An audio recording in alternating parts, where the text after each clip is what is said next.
Saubhagya means made up or possessed of, or filled with this sense of value and prosperity, of nourishment and goodness that kind of feeds you and protects you.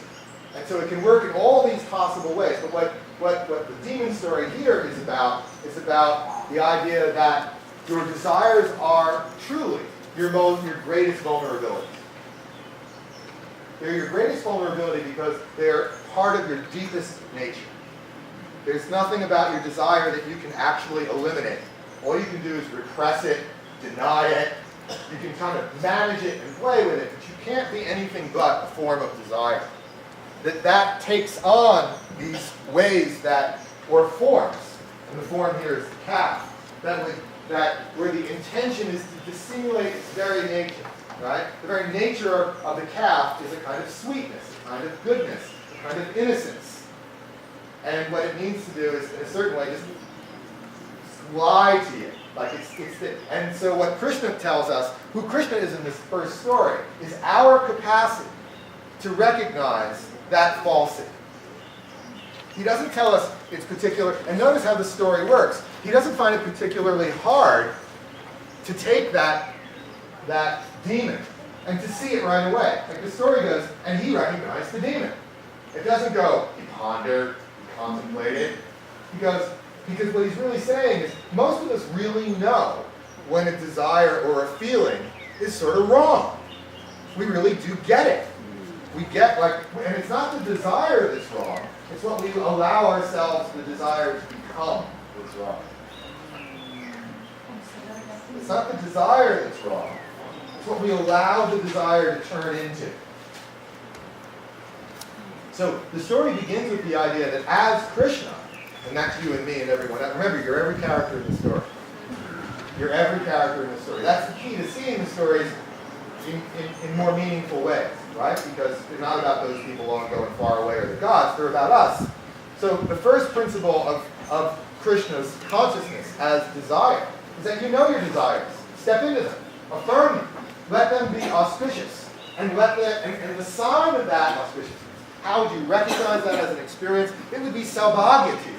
It would be nourishing to you. It would be good fortune to you. It would be healthy for you. So, for example, we all love the experience of that grapefruit opening that we get with a little intoxication. Because everybody everybody wants to see more. But intoxication also includes the word toxic, right? Which is a little problematic. So the question is, when do you violate, when does the experience tell you, it's not saubhagya? So in my case, it's somewhere near the second glass of wine. I'm thinking, by tomorrow, this isn't going to be really saubhagya. My experience isn't going to go, I'm really glad I did this. Does this make sense? So we're always in this kind of weight of how do we register the affirmation. The first point is really simple. That desire is easily corrupted because we can become like Vatsasura. We can take the sweetest, we can take the most honest and authentic thing. That's the calf, right? Which is just our desire. Your desire is always honest and authentic. It can be like, I kill you! You know how you feel like that? Sorry. Has anybody ever seen Ahmed the Dead? Yes. The hand puppet? You should look him up. When you say I kill you like Ahmed, it's okay. But but that's an honest feeling. The question is it saubhagya? Does it turn into this affirmation? And so what Krishna does is he grabs the calf by the horns and he literally whirls it through his consciousness, right? The twisting of the calf over his head is the whirling of consciousness. He takes it seriously. And then the story says he throws it, it smashes up against the tree, which always stands for the boundary, right? Because one of the distinctive qualities of trees is that they're very good at staying where they are. They don't get up and go somewhere else tomorrow. But they are alive, they are flexible, they are movable, and so they stand for the vitality of a stable consciousness. They're your boundaries. Throw your desires up against your boundaries, and you will. And what is demonic will show its face, and what is Saubhagya will be revealed to you, and what is Shri, auspicious, will be clearer to you. So take your desires and literally churn them, whirl them through your way, through your thoughts and feelings, throw them up against the barrier of the boundary, the living boundary of the tree, and see what happens. And in this case, the demon shows its as the text says, the demon shows its hideous face. That it's not the honest, sweet, utterly pure desire represented by the auspicious calf. It's a demon. So how do you tell your desire to be? When is it vatsa and when is it vatsasura? Does that make sense?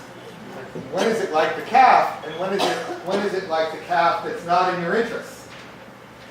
When is your desire? When is the innocence of your desire?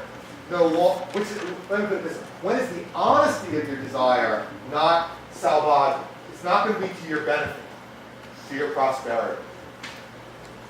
He gives you a great yogic idea, which is don't let go of it, grab hold of it. Don't deny it, don't repress it, turn it. Put it through all of its motions. Run it through. Play out the scenarios. Think through it. Feel it. And then throw it up against the boundary of what's possible and see what happens. If it's really a calf, you'll go, sorry.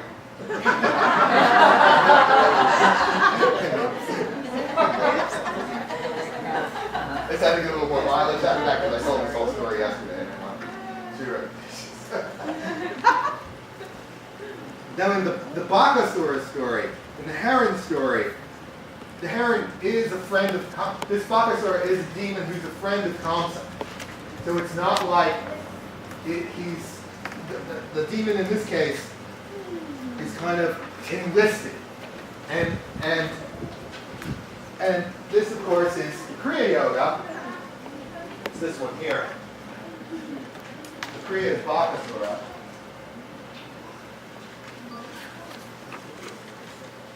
And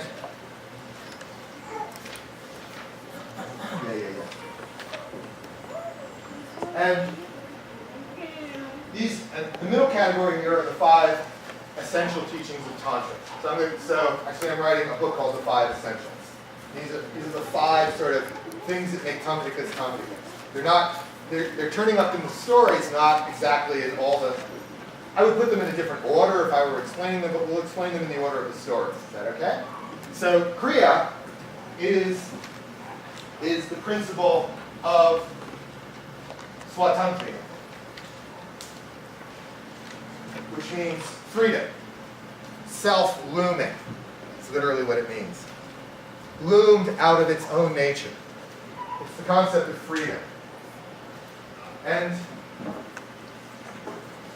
Swatantriya's Rajanaka corollary. In other words, what's the measure of your freedom? How do you know you got it?